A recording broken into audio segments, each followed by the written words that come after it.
জুবিন গাৰ্গ এক চিৰসত্য আমাৰ সকলোৰে আপোন এক সত্তা, যি সত্তাৰ কাহানিও মৃত্যু নহয়। যদিও এইখন ৰৈ ৰৈ বিনালে চিনেমাখন জুবিন গাৰ্গদেৱৰ শেষৰখন চিনেমা, কিন্তু আমাৰ মনে এতিয়াও মানি লোৱা নাই যে তেওঁ আমাৰ মাজত নাই।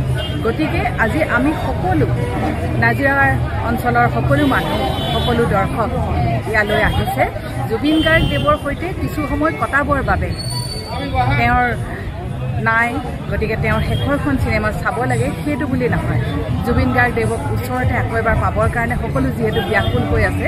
গতিকে এই চিনেমাখনৰ মাজেৰে সকলোৱে তেওঁক লগ পাবৰ বাবে আহিছে আৰু আমি আশা ৰাখিম তেওঁৰ অস্তিত্ব, তেওঁৰ সত্তাক আমি আজীৱন এনেদৰেই অতি আলফুলে বুকুৰ মাজত জীয়াই ৰাখিব পাৰিম।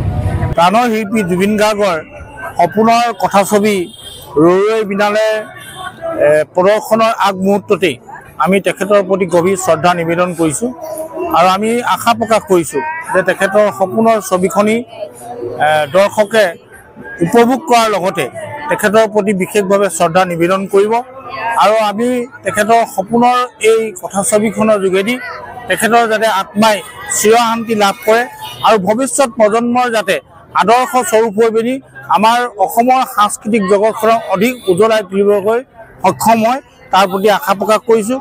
আৰু দৰ্শকৰ সঁহাৰিয়ে আমাক এইটো প্ৰতিপন্ন কৰিছে যাতে যে জুবিন গাৰ্গৰ প্ৰতি আমাৰ অসমৰ ৰাইজৰ লগতে ভাৰতবৰ্ষৰ বিভিন্ন প্ৰদেশত জুবিন গাৰ্গৰ প্ৰতি যিটো তেখেতৰ মৰম শ্ৰদ্ধা আছিল, সেইটো এতিয়া এই ছবিখনৰ প্ৰথম দৰ্শনীতে আমি মানে তেখেতৰ প্ৰতি শ্ৰদ্ধা জনোৱাৰ ক্ষেত্ৰত আমি দেখা পাইছোঁ যে যথেষ্ট সংখ্যক তেখেতৰ প্ৰতি শ্ৰদ্ধা নিবেদন কৰিছে যথেষ্ট সংখ্যক দৰ্শকে। গতিকে মই ভাবোঁ যে ছবিখনে আমাৰ সাংস্কৃতিক জগতত এটা মানে বিশেষভাৱে এটা অৰিহণা যোগাব বুলি আমি আশা প্ৰকাশ কৰিছোঁ। আমাৰ প্ৰাণৰ শিল্পী ইয়াৰ আমঠু সাৰ্থক আজি জুবিনদাৰ ৰৈ ৰৈ বিনালে চিনেমাখন মুক্তি লাভ কৰিছে। তাৰ লগতে সকলো ৰাইজ আজি ওলাই আহিছে জুবিনদাৰ ৰৈ ৰৈ বিনালে চিনেমাখন চাবলৈ। আৰু জুবিনদাৰ অসমীয়া চলচ্চিত্ৰ জগতখনলৈ বহুত আশা সপোন আছিলে। আজি সেই আশাৰ সপোন ৰৈ ৰৈ বিনালে চিনেমাখন মুক্তি লাভ কৰিছে। তেওঁ অসমীয়া চলচ্চিত্ৰ জগতখনৰ কাৰণে বহুতো কষ্ট কৰি থৈ গ'ল, দিনে ৰাতিয়ে তেওঁ কষ্ট কৰি থৈ গ'ল যাতে অসমীয়া চিনেমা জগতখন সদায় শীৰ্ষস্থানত থাকক। তাৰ উপৰিও আজি সেই ৰৈ ৰৈ বিনালেখন মুক্তি লাভ কৰিছে। আমি এটাই কামনা কৰিছোঁ, সকলো অসমবাসী ৰাইজ ওলাই আহক, ৰৈ ৰৈ বিনালে চাওক। বলিউড হলিউডতকৈ আমাৰ অসমীয়া চলচ্চিত্ৰ জগতখনক আগুৱাই নিয়াত অসমবাসী ৰাইজ সহায় কৰক। সকলো আহক, শান্তি শৃংখলাভাৱে ৰৈ ৰৈ বিনালে চাওক।